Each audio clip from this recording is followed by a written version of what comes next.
కథ పేరు మొహమాటం ముప్పు తెస్తుంది. కృష్ణానది ఒడ్డున ఉన్న ఒక చిన్న గ్రామంలో సత్యనారాయణ అనే వ్యక్తి నివసించేవాడు. అతను మండల కార్యాలయంలో చిన్న ఉద్యోగి. అతని భార్య కమల ఎంతో ఓర్పు గల ఇల్లాలు. చిన్న జీతంతోనే కుటుంబాన్ని సంతోషంగా నడిపించేవారు.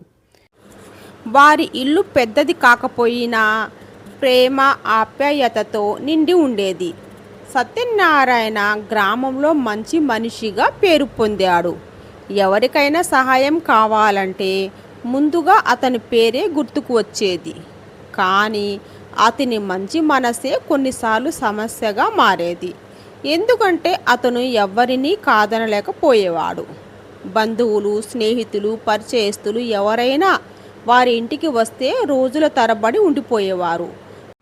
సత్యనారాయణ మాత్రం మొహమాటంతో ఏమీ చెప్పలేకపోయేవాడు. కానీ ఆ భారం అంతా కమల మీద పడేది.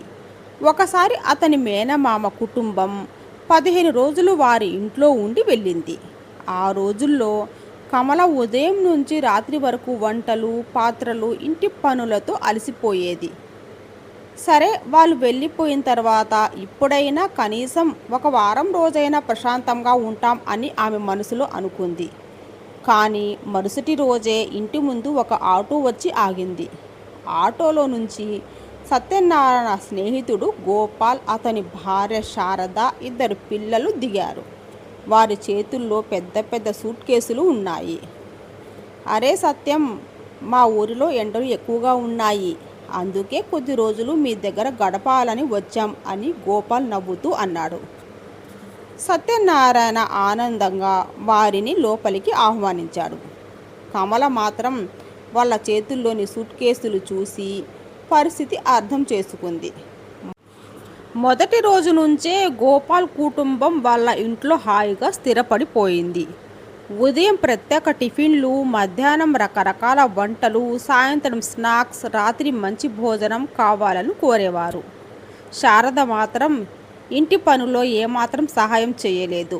రోజులు గడుస్తున్న కొద్దీ కమల అలసిపోతూ వచ్చింది. 10-15 రోజులు గడిచాయి. గోపాల్ మాత్రం వెళ్ళే మాట ఎత్తలేదు. ఒకరోజు గోపాల్ అన్నాడు, సత్యం, మీ ఊరి గాలి చాలా బాగుంది, ఇంకొన్ని రోజులు ఉండి వెళ్దాం. సత్యనారాయణ నవ్వి సరేనన్నాడు. కమలకు మాత్రం బాధ వేసింది. ఇంకా కొన్ని రోజులు గడిచాయి.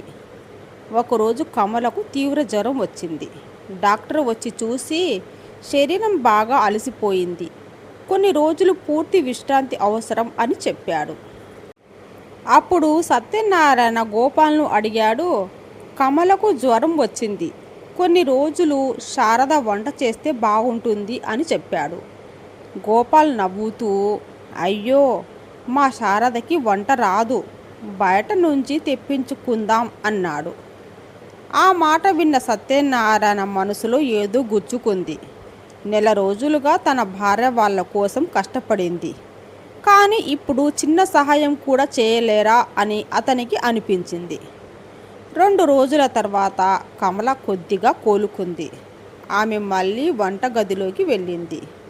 అది చూసిన గోపాల్, కమల, నువ్వు చేసే వంకాయ కూర చాలా రుచిగా ఉంటుంది, ఈరోజు అదే చేస్తావా అని అన్నాడు. ఈసారి సత్యనారాయణకు కోపం వచ్చింది. గోపాల్ అని గట్టిగా పిలిచాడు. గోపాల్ ఆశ్చర్యంగా చూశాడు. ఇప్పటి వరకు నేను స్నేహితుడిగా భావించి ఏమీ అనలేదు, కానీ నా భార్య ఆరోగ్యం పాడేంత వరకు కష్టపడింది. మీరు మా ఇంట్లో నెల రోజులు ఉన్నారు, కనీసం ఒక రోజైనా సహాయం చేయలేదు. ఇప్పుడు ఆమె జ్వరం నుంచి కోలుకుంటూ ఉండగానే మళ్ళీ ప్రత్యేక వంటలు అడుగుతున్నావు. గోపాల్ తలదించుకున్నాడు. మేము చేసిన తప్పు ఇప్పుడు అర్థమైంది సత్యం, మీ ఆప్యాయతను మేము దుర్వినియోగం చేశాం. మరుసటి రోజు గోపాల్ కుటుంబం తమ ఇంటికి బయలుదేరింది. వెళ్ళే ముందు శారద కమల దగ్గరకు వచ్చి, క్షమించు అక్క, నీ కష్టం మేము గుర్తించలేదు అని చెప్పింది.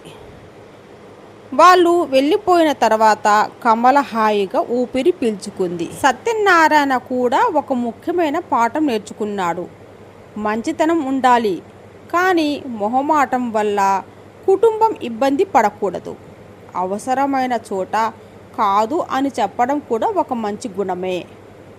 నీతి: అతి మొహమాటం మనకే కాదు మన కుటుంబానికి కష్టాలను తెస్తుంది.